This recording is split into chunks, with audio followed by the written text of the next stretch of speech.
Conversemos es una producción de la Iglesia Diálogos y Fe de Bogotá, Colombia, que busca la participación comunitaria en la comprensión del texto bíblico, porque la profundidad espiritual no es incompatible con el pensamiento crítico.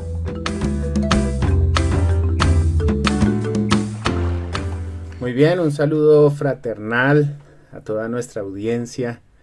Les habla John Martínez, pastor de la Iglesia Diálogos y Fe. Y estamos aquí con este podcast, Conversemos, en donde buscamos discernir algunos asuntos de la agenda pública, algunos asuntos del devenir, de la vida, del mundo que nos está tocando experimentar con la palabra de Dios. Un mandato, parte de nuestra misión es asimilar los tiempos a la luz de la palabra de Dios. Y bueno, les damos la más cordial bienvenida a este podcast. Y hoy en particular también tenemos un invitado especial para este espacio. Se trata de un amigo para este espacio. Se trata de un amigo, se trata de Daniel Salazar, quien se comunica en este momento desde Argentina. Por ahí en este camino también conversábamos ahora de panorama latinoamericano. Yo recuerdo que después de que estuvimos cerca, Daniel, por ahí nos encontramos después en Panamá en un congreso de teólogos pentecostales, después por ahí un cafecito en Lima, cada lugar Sí, con diferentes sabores. Daniel, es cierto. Sí, bienvenido, qué gusto que estés con Muchas nosotros. gracias. Gracias, Eh, John. Es un privilegio. Gracias. por favor, nos gustaría escuchar de tu propia voz una presentación tuya, quién eres, qué haces, qué andas haciendo por estos días. Bien. Gracias. Haciendo por estos días. Bien. Gracias. Bueno, un saludo a todos nuestros televidentes, digamos, ¿no? Bueno, yo soy ministro de la Unión de Asambleas de Dios, ¿no? Soy ministro de la Asamblea de Dios Argentina. Primero fui ministro de Asamblea de Perú, después me vine ya definitivamente en el 84, 95, y yo estoy del 84 en Argentina, ¿no? Entonces saqué ahí hice el intercambio de mi ministerio, de las tarjetas estas que te dan, ¿no? Como ministro ordenado. Y estoy trabajando aquí, trabajé mucho tiempo, varios años con el Instituto Bíblico del Río de la Plata, pero mucho más tiempo trabajé con el Ejército de Salvación, como profesor, y también un buen número de años con la Iglesia Presbiteriana Coreana, ¿no? Acá, viajes por aquí y por allá, ¿no? Casado con 3 hijos, todos profesionales, felizmente, gracias a Dios, en el camino. Actualmente, no sé si, no gracias a la pandemia, sino quizás la pandemia me obligó, ¿no? a idear alguna manera de empezar a educar a la iglesia. Por una serie de motivos personales dejé los institutos y abrió un programa de formación bíblica para la iglesia, Qué para bueno. líderes, ¿no? Y para la iglesia en general, ¿no? En el cual hago, digamos, una presentación bíblica de cada libro de la Biblia, ¿no? Entonces, digo presentación bíblica en el sentido de que trato de segmentándolo para tener una idea más o menos de qué es lo que está tratando de decir el texto bíblico. Y ha tenido interesante atención, ¿no? De los miembros de la iglesia. Y actualmente ya hicimos todo el Nuevo Testamento, estoy empezando el Antiguo Testamento y intento servir juntamente con otros hermanos a la iglesia en este sentido. Qué bueno. El propósito fundamental de eso sería la iglesia, que la iglesia tenga conocimiento bíblico, porque no lo tiene. No tiene, lamentablemente, de mi perspectiva, no tiene conocimiento. Conocer algunos versículos bíblicos aislados, pero en línea cronoliteraria no la tiene. Entonces, básicamente es lo que creo yo, que si somos cristianos, parte de la cultura cristiana y fundamental es el conocimiento de cómo viene nuestra fe, que es a través de la palabra, ¿no? Básicamente es eso, John.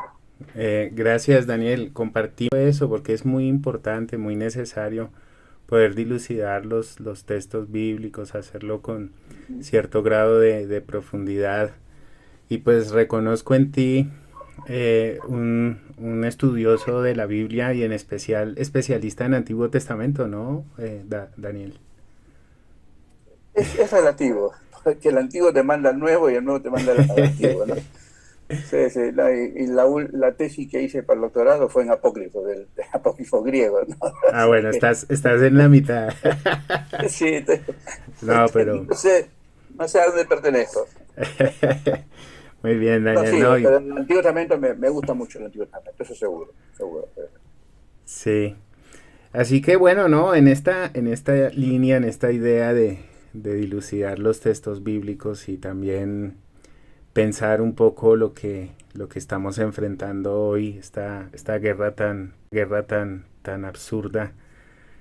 Pues en la iglesia Diálogos y Fe nos hemos propuesto tratar de considerar desde el púlpito textos bíblicos de carácter apocalíptico. Sí, porque pues el tema hoy por lo que está sucediendo en este momento en territorio palestino, lo que está sucediendo con el Estado de Israel, pues ha despertado mucho la atención sobre esas nociones que tenemos como creyentes con respecto a los acontecimientos futuros, a la escatología, y se renuevan algunas tradiciones, algunas creencias, algunas formas de asimilar, digamos, ciertos conceptos, como por ejemplo el actuar de Israel, lo que es pueblo de Dios, ¿no? Y como en mis tiempos de seminario, pues de creyente, seminario y demás, cómo se hablaba de Israel como el reloj de Dios o el reloj del mundo. Decía, digamos, la tradición, la creencia de que el pulso del mundo es Israel y que Israel se convierte como en una forma de un actuar especial de Dios en medio de la historia que va a marcar esos acontecimientos finales. Por ahí lo complicado es la justificación que a veces trae esas nociones al actuar del Estado de Israel, con esas implicaciones de asesinato de niños. Esta mañana vi unas imágenes de verdad que no me he podido sacar de la cabeza, unas imágenes realmente dramáticas, unas imágenes realmente dramáticas. Ninguna guerra trae imágenes intermedias. Entonces esto de justificar por el sencillo hecho de vincularlo al relato con una derivación casi de revelación, pues es un asunto que creo que como estudiosos de la palabra de Dios y como agentes de que promueven el estudio bíblico nosotros debemos dilucidar. Pero Dani, yo quisiera preguntarte, digamos, retomando esto,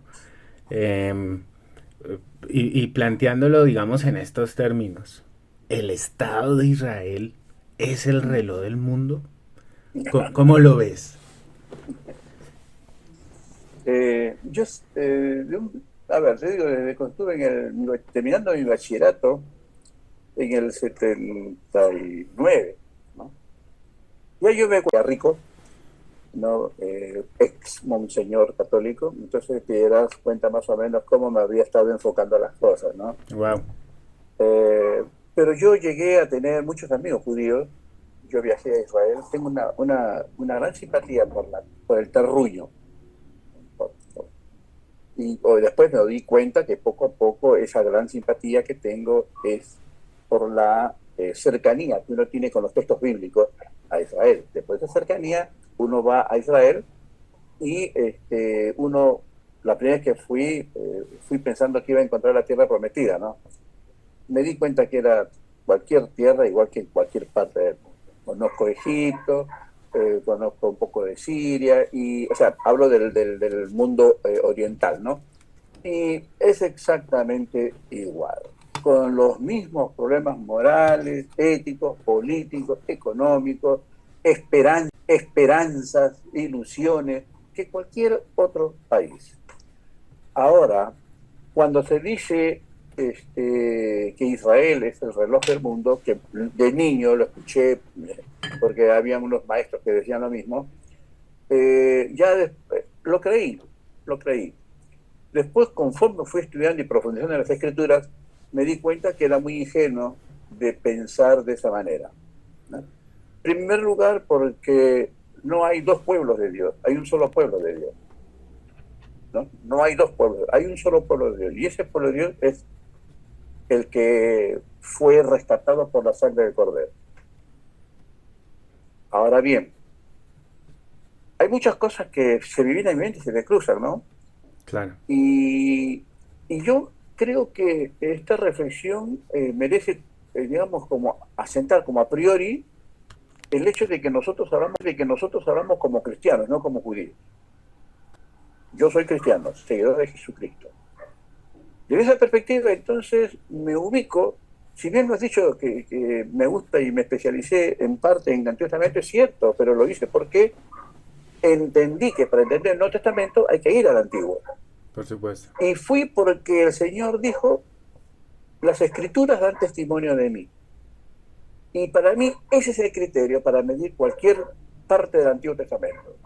Cualquier texto, cualquier relato del Antiguo Testamento que no pase por una interpretación cristiana, entonces, bueno, es muy válido lo que quieras, pero pertenece al orden judío.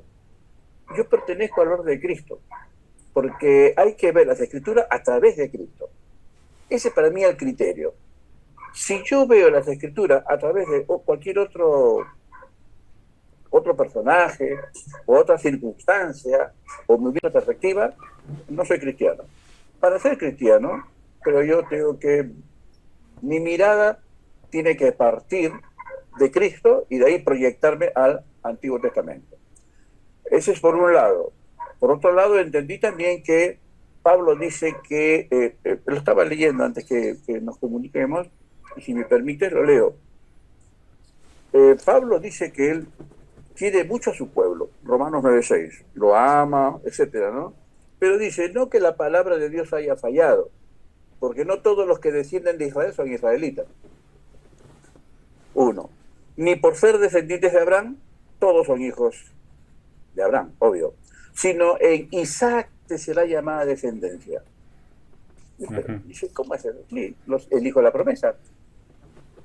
Ese hijo que nació, como Juan hace una paráfrasis en el capítulo 1, en el Evangelio, que nace no por voluntad humana, que nace no por deseo de varón, de humano, sino nace por la promesa. Porque Abraham ya no podía tener hijos. Y Sara menos. Y en tiempo de su vejez, que se agrava la cosa, sin embargo vino Isaac.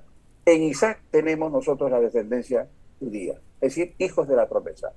Promesa que es rescatada, digamos, no rescatada, sino es catapultada por Jesucristo. Dice que es, listo, en Cristo somos hijos de Abraham.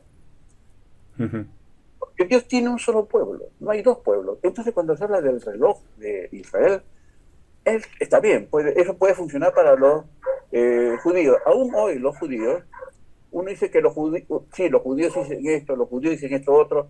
Sí, pero estamos globalizando a los judíos. Los judíos son una suerte de muchas facciones. Están de centro, de izquierda y derecha, de centro izquierda y de centro y derecha. Aparte de eso están los ortodoxos. Sí, hay varias Varias cosmovisiones al interior de los judíos. Y los ortodoxos, ojo, en mayoría no están de acuerdo con lo que está haciendo la política de Benjamín Netanyahu.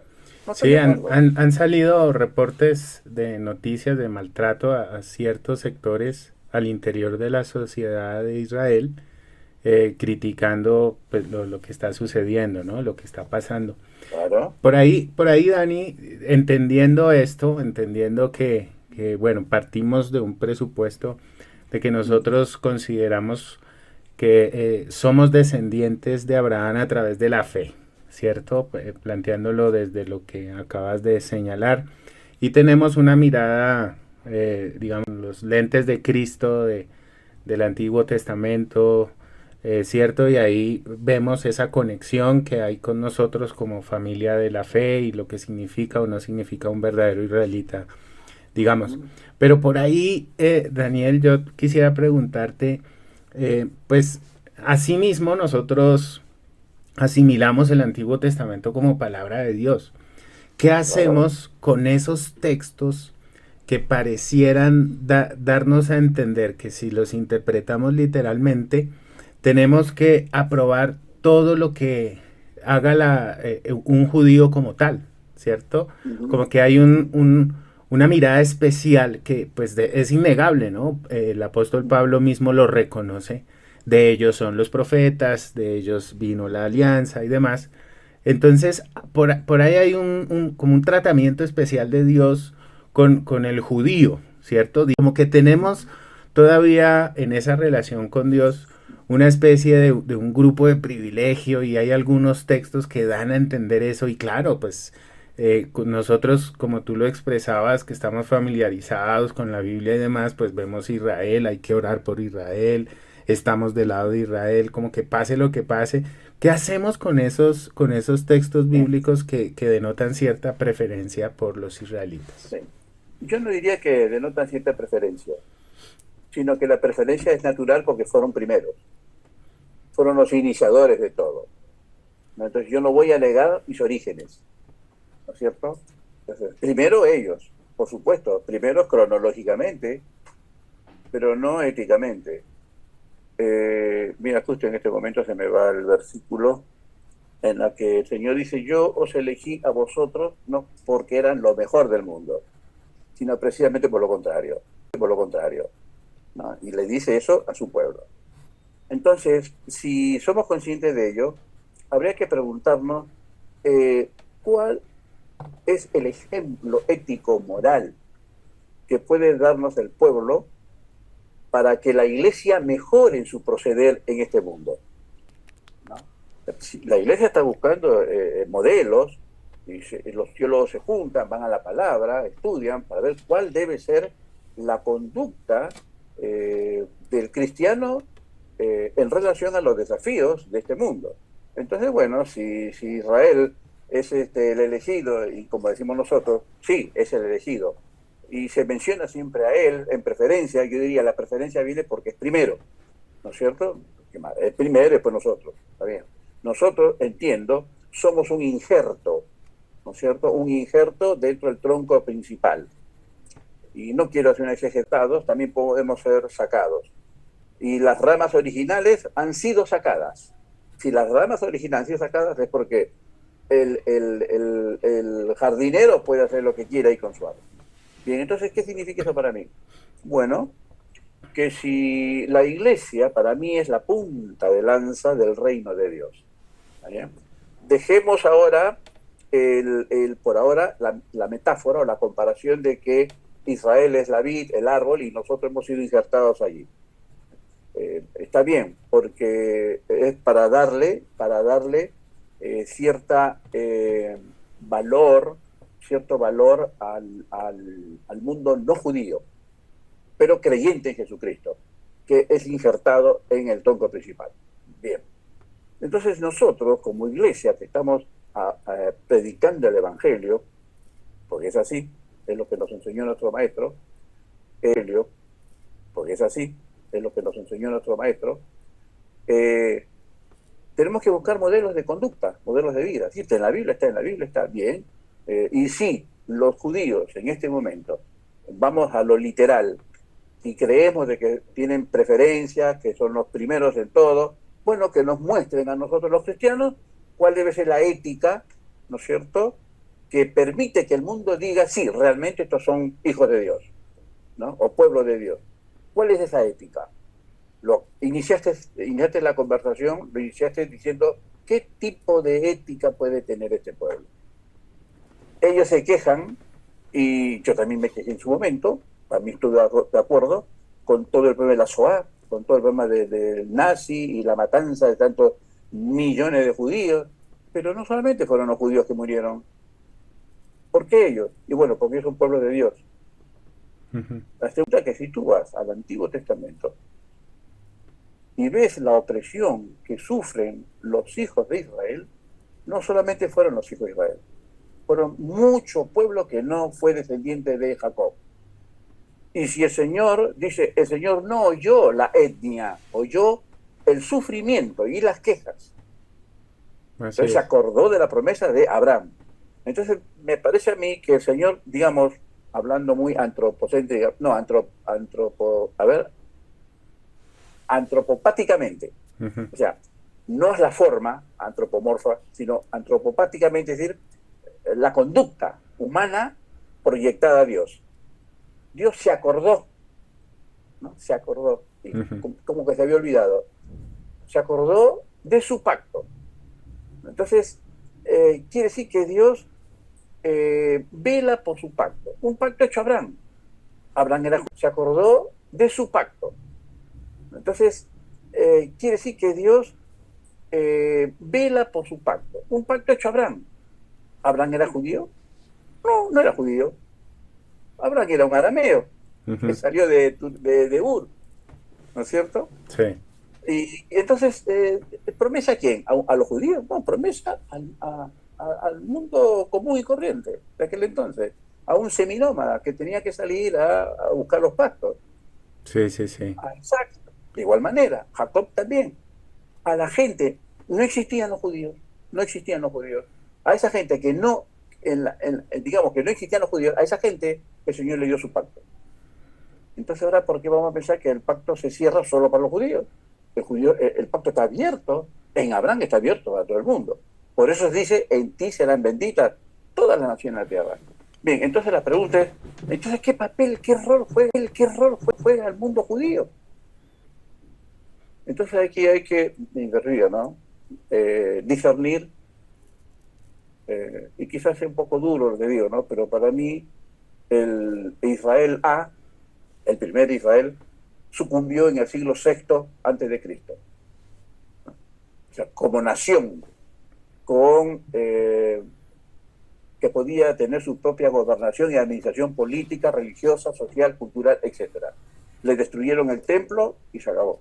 Listo. No, después con Ciro levantaron el templo. Bueno, sí, puede ser, pero eso no les dio a ellos facultad de ser autárquicos, de una gobernación autóctona. No pudieron ser eso, nunca más.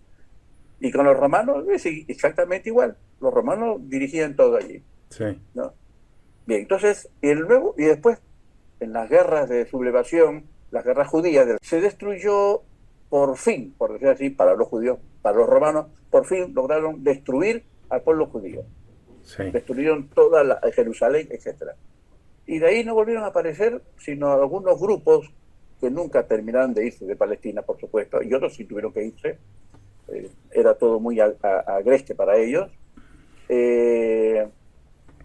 Con los otomanos, los turcos. Yeah. Hasta que después vino los ingleses, ¿no es cierto? Pero ya en 1770 y tantos, yo puedo buscar el nombre inglés, empezó lo que se conoce como el sionismo. Sí, sí, sí. El proyecto de volver. Hasta ahora, el sionismo. ¿Está bien? Que hubo intentos de ser parte de ellos, los maestros del sionismo. Dijeron, no, ya, Palestina ya no, vayásemos a Argentina. Una postura fue esa. ¿No? Otros dijeron, bueno, allí. Una postura fue esa. ¿No? Otros dijeron, bueno, allí, en Palestina. O casualidad, que es el centro neurálgico de los intereses económicos de todo tipo, ¿no? Y eso lo acusan el pueblo árabe a Israel, ¿no? Que es una punta de lanza de los intereses yanquis, hay que decirlo así. Ahora, ¿por qué digo todo esto? Porque tenemos que ser sinceros. y ver que ese es el Israel que quiere darnos a nosotros la pauta de conducta moral y espiritual a la iglesia, Ahí está. que tiene intereses más económicos y políticos que espirituales. Pero tendríamos que buscar cuál es el otro Israel que está preocupado, ¿no es cierto? Para que la luz para mí, del verdadero Israel no sea opacada de este mundo. Sí, desde Es luego. natural que pensemos en la cosa de este mundo, pero no al extremo de lo que estamos viendo, las atrocidades que estamos viendo. Ellos se han olvidado de que pasaron por tantos exilios y el último fue la casi exterminio que hizo la Alemania nazi. Sí, sí, Es como que lo están repitiendo, no nos damos cuenta de eso. Y encima se usan frases, eslogan bíblicos. ¿Por qué lo hacen? Y porque saben perfectamente que están fuera de lugar y quieren captar al mundo cristiano masivo. Claro, ellos saben que ellos captan una atención muy especial Claro. y digamos en función de estos intereses políticos, económicos que tienen, pues aprovechan eso, ¿no? Para Claro, poder llamar la claro. atención. Yo creo que en esta última intervención tuya se marcan dos cosas ahí que creo que se necesitan subrayar mucho al considerar lo que está pasando en este momento con Israel y Palestina. Una es la preponderancia ética, ¿no?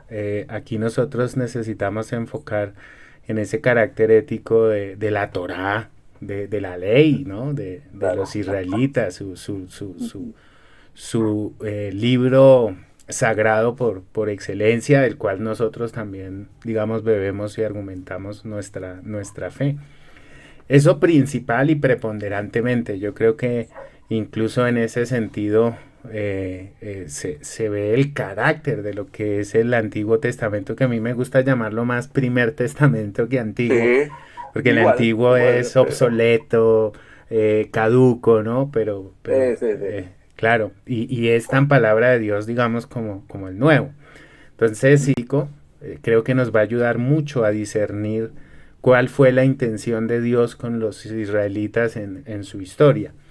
Y creo que esto también que marcas, el padre de la fe judía, por decirlo de alguna manera, y que también nosotros de ahí bebemos, es Abraham, que en el relato bíblico, en un principio, digamos, no pertenece a un pueblo, sino que con él inicia una familia. Claro, Es un claro. caldeo, ¿no? Que Dios Exacto. lo llama. Entonces, por ahí eso nos ayuda a relativizar un poco todo este asunto de preferencia. Y incluso yo destacaría algo tercero de lo que has mencionado. Y también es esto de que se lo elige por algo. Y es porque generalmente esta gente estaba en una situación de precario, especialmente ese tiempo en que lloraban porque estaban oprimidos, porque estaban esclavizados. Y ahí se constituye Israel no como, digamos, un pueblo preponderante con poder y demás digamos, en lo esencial, sino es un pueblo preferido en razón de unos contextos de opresión, de esclavitud y de sometimiento de que estaban sufriendo, ¿no? En determinados momentos de la historia. Pues, Daniel, para cerrar, bueno, yo quisiera resaltar, aquí estamos hablando por Zoom y voy a describirles un poquito el cuadrito que veo de Daniel. Al fondo hay unas letras hebreas, ¿no? Del Sí, alefato sí, hebreo. sí, Eh, sí. Es no cierto. te puedes desmarcar de tus estudios en hebreo, ¿eh? No, por supuesto que no, Eh, claro. y en esto en hebreo, ¿eh? No, por supuesto que no, Eh, claro. y en esto, Daniel, yo quisiera preguntarte, bueno, digamos, ¿hay algún texto bíblico en particular que tú quisieras por ahí, además de los que nos has dicho, que quisieras, digamos, que nos pueda servir a nosotros como cristianos y cristianas, que nos pueda ayudar un poco a dilucidar todo esto, ¿no? Hay algunos textos bíblicos que quisieras marcar como, digamos, como un referente hermenéutico para interpretar, digamos, esta historia, esta situación que estamos pasando hoy día. Voy a mencionarte uno del Antiguo, o dos del Antiguo y uno del Nuevo, o quizás dos del Nuevo también. Bueno, vamos a darle la preferencia. Mira, lo digo a propósito, vamos a dar preferencia al Antiguo Testamento. ¿Por qué? Porque hay que empezar del principio. Es lo que pasa, ellos son los hermanos mayores, es así, ¿no es cierto? Bien. Es difícil lo que tú me pides, porque para señalar, es como que si tú me dices cuál es sacando a Jesús de lado, ¿no? El personaje más importante de la historia. Es difícil, porque la historia tiene varias etapas, subetapas, y cada personaje significó algo importante para su momento. De igual manera es la Biblia. Los libros puestos en una línea temporal adquieren relevancia de acuerdo al contexto en que fueron escritos, ¿no es cierto? Leer la Biblia fuera de su contexto da lugar a una suerte de ilusiones gnósticas, delirios, ¿no es cierto? Y en la cual uno puede proyectar mucho de su entusiasmo, sus preferencias éticas, morales y sobre todo económicas. Pero así es un lado, yo diría que el tricto Isaías es para mí importante. El tricto Isaías es sumamente importante porque ahí se habla precisamente del siervo de Yahvé, el siervo de Yahvé, ¿no?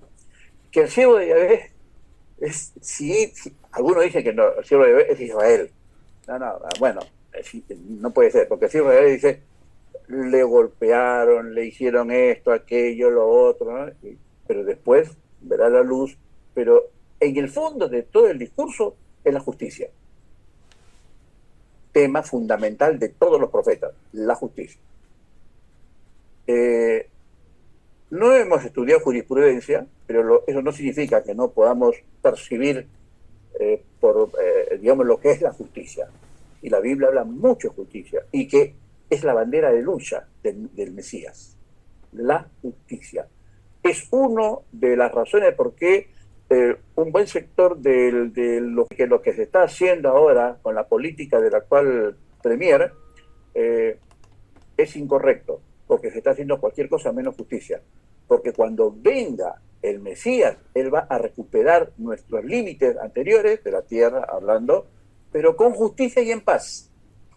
Entonces, la justicia es sumamente importante. Yo creo que es un elemento que la Iglesia debe tener en cuenta, porque el reino de Dios no consiste en bebida, comida, sino en justicia, paz, amor, ¿no? Entonces, el tercer Isaías, alguien me dirá, no, pero el primero también es importante. Sí, ya te dije, todos son importantes, pero hay que leer el tercer Isaías. Ese tercer, si lo ponemos en capítulos, ¿cuál es? Sí, es el del 55 al 66. Ok. Y el libro, hay otro libro que es importante, todos son importantes, ¿no? Pero es el de Amós. Muy Amós. Bien. Claro, uno dice, no, Amós, no, Elías. Él dice, ya está bien, pero hablo de los profetas, ¿por qué razón? Porque dentro de la importancia que le dan los judíos a la Torá, a la Tanakh, al Antiguo Testamento o al Primer Testamento, está en primer lugar es la Torá. En primer lugar la Torá. Luego están los Nevi'im, o sea, los libros proféticos. Uh-huh. Y en tercer lugar de importancia, los escritos, o los Ketuvim. ¿No? Sí. Daniel, los Proverbios, los etcétera, ¿no? Y entonces, en cambio, para un cristiano todo es importante. ¿No? Todo es importante. Pero ellos tienen así en ese sentido, ¿no? Sí. Entonces, es importante ver cuál es el rol que juega el concepto de justicia que atraviesa todo el Antiguo Testamento y se proyecta hasta el Apocalipsis. El concepto de justicia atraviesa todo el Antiguo Testamento y se proyecta hasta el Apocalipsis. El concepto de justicia y de tierra, ¿no? El valor de la tierra. El valor de la tierra. ¿No? Que hay en la Biblia. En el Nuevo Testamento, te cito un solo número nada más que causa mucho temor cuando uno lo estudia, que es en el Apocalipsis, el 666. No me digas. 666. ¿Qué es el 666? ¿Dónde sale? No, dice que es el demonio, el anticristo. Está bien, pero ¿por qué? ¿Por Ajá. qué? Si uno rastrea el número 666, obviamente los 6 días de la creación. Alguien diría, no, no, son 7 días de la creación, hermano. No, no, son 6. El séptimo, Dios no hizo nada, descansó. Eso, no, eso da lugar, ¿sabes qué? A entender que cuando se habla del día séptimo, hay que pensar en que Dios se eximió de seguir haciendo creación y se, digamos, volvió a retomar su cauce, por decirlo de algún modo, eterno. Y todos son bienvenidos a disfrutar esa eternidad a través de la meditación de la Torah, de la palabra. Ya. Y por ese motivo es sagrado el día séptimo, porque entre los 7 días, tiene 6 días, como el jefe de la sinagoga, el Hijo de Jesucristo, en que podéis ser sanados. El día séptimo es para solamente el estudio de la Torah, o de la palabra. Y esos 6 días puede el hombre comprar, vender, idear, proyectar, amar, hacer hijos, lo que tú quieras, pero esos 6 días. El día séptimo no. Ahí está. El Señor es 3 veces santo. 3 veces santo. Esos 3 veces significa que es lo máximo de la santidad. Es una hipérbole simbolizada en 3. ¿Está bien? Ya. Lo más del esfuerzo, la creatividad, el ingenio humano, la producción humana es 3 veces también, pero 6. Ya, ahí 6, está. 6, 6. Entonces, cuando venga el anticristo, su símbolo va a ser ese, el de una excesiva y excelencia producción humana, a todo nivel. Tanto que nos vamos a olvidar el día séptimo, donde es justicia, amor, estudio de la palabra, etc. Entonces, ahí habría que meditar bien eso, ese signo, ese símbolo 666. Si no se está actualizando y lamentablemente los que tendrían que ser los paladines de sacar adelante y mostrarlo como bandera de lucha, que es el día séptimo, que se supone que eran nuestros hermanos primeros, los mayores, los judíos, están quebrantándolo, porque inclusive están sacrificando vidas, inocentes para poder generar lo que pueden hacer, entre comillas, durante 6 días. Están haciendo un desastre humano, Sí. un desastre que no tiene este nombre, ¿no? Eso en el Nuevo Testamento, pero también en el Nuevo Testamento otros pasajes muy importantes, ¿no? Podría mencionarte, por ejemplo, el caso de Lucas, Lucas 24, cuando los judíos se van, los dos discípulos se van a Emaús, pese a que el Señor le dijo, espérenme en Galilea, y se van a Emaús y están defraudados porque Jesús ya no había resucitado en el día o en la hora en que ellos creían que tenía que ver. Las mujeres sí recibieron a Cristo y el Señor enviar a las mujeres indica que fueron comisionadas, o en griego, apóstolas. No, fueron apóstolas, comisionadas, fueron las primeras apóstolas, o mejor dicho, fueron las superapóstolas, porque fueron a los apóstoles a decirles que Él vive. Y por eso que ellos se burlaron. Vinieron algunas mujeres diciendo que vieron pero son mujeres, que no hacen caso. Sí. Entonces el Señor ahí les dice, erráis porque no conocen las Escrituras. Ellas son las que dan testimonio a mí. Y quería terminar con este versículo que te lo mostré al inicio. A veces no nos damos cuenta de esto. Un cristiano es aquel que lee el Antiguo Testamento a través de la vida de Cristo. Hay pasajes difíciles, es cierto, pero esos pasajes difíciles son para mí estrictamente de un Israel que solamente piensa en cómo ser fecundo humanamente, ¿no? Quiere la trascendencia, pero no la trascendencia espiritual. Quiere la trascendencia política, militar, cultural, ¿no? Sí. Y genera un mundo aparentemente atractivo para el mundo cristiano. Pero el mundo cristiano ignora, en muchos casos ignoramos, que no todo Israel, no todos los judíos actualmente están de acuerdo con lo que está haciendo este señor. Así y es. Muchos de los soldados tampoco, pero son soldados, tienen que obedecer. Sí, ¿no? sí, sí. Eso va a ser. Bueno, Dani, muchísimas gracias. Yo veo en esto último, es bien interesante esto que señalabas, como de esa plenitud humana en el 666, y esas contradicciones que tenemos como seres humanos en que podemos manifestar la crueldad más atroz, la enfermedad de maldad más radical, y que produce todas estas situaciones de maldad radical, y que produce todas estas situaciones de maldad y podredumbre, pero a la vez unos gestos de solidaridad, de amor, de compromiso, de creatividad. Hay una contradicción en ese punto. Necesitamos llegar al séptimo día, ¿no? Exacto. Así que yo creo que esa también es la invitación, y gracias por esto, Daniel. Muchísimas gracias por acompañarnos en el programa. Al contrario, Un cuando gran gustes, ahí estaré. privilegio. Despedimos entonces en este momento el programa, y damos gracias entonces a Dios, y damos gracias a Daniel por esta oportunidad.